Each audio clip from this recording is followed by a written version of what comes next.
احنا بس كنا عايزين تطلع تكتب اي حاجة، يعني اي حاجة بس تنوه ان انت مع القضية الفلسطينية. انت يمكن حتى يعني لو كنت نزلت اي حاجة كانوا هيدخلوا يعملوا سيرش او كانوا هيصدقوا. الحرب دايما معروفة ان هي راجل لراجل، لكن الحرب عمرها ما كانت باطفال صغيرين. بقالي ايام كتير جدا ما نمتش، وبصحى وبنام دايما على الاخبار بقالي كذا يوم، وما صدقت بصراحه ان الوقفه اتعملت.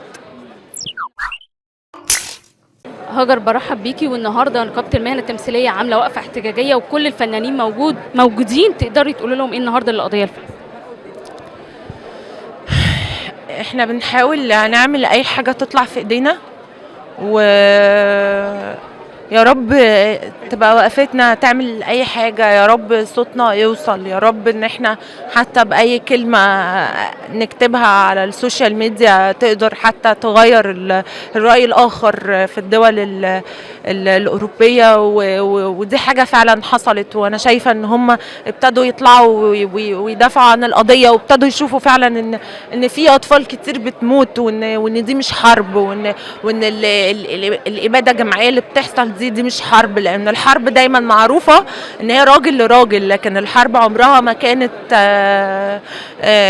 باطفال صغيرين. عمرها ما كانت لاطفال صغيرين. قولي ايه لاهل فلسطين وفكره تهجيرهم من غزه، من بلدهم، وفكره انتشار الموضوع والزن عليه ده؟ قهر، قهر. بقول لهم ربنا معاكم، ونصر ربنا قريب، وانتوا شعب معودينا دايما على الصمود وعلى الصبر وقوة الإيمان وقوة العقيدة. وأنا حتى والله بشوف فيديوهات. أنا عايزة أقولك إن أنا بقالي أيام كتير جدا ما نمتش، وبصحى وبنام دايما على الأخبار بقالي كذا يوم، وما صدقت بصراحة إن الوقفة اتعملت. النهارده شايفه في تبرعات، هيبقى التبرعات، فكره المساعدات اللي واقفه عند معبر رفح. هل التبرعات اللي بتتجمع دي النهارده هتقدر توصل؟ يا رب، يا رب. انا عشمي في ربنا كبير، عندي يقين ان التبرعات هتوصل. سامعاكي في لقاء بتقولي انا متضايقه من سكوت محمد صلاح. ايه اللي مضايق هاجر من سكوت محمد؟ هما بيسالوني عن محمد صلاح.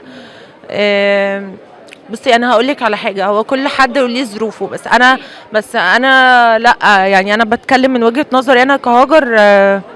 لا، انا متضايقه. يعني انت الناس بره حببت الدول بره في مصر، وحببتهم في المسلمين، وعاملين لك اغنيه وبيحبوك.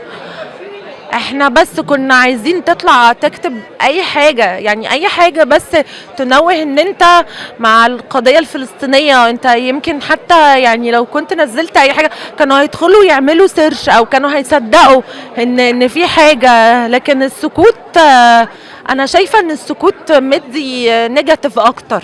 مش شايفه ان السوشيال ميديا عامله لود كبير قوي على محمد صلاح، مع ان في مشاهير برضه ما اتكلموش وما خدوش موقف؟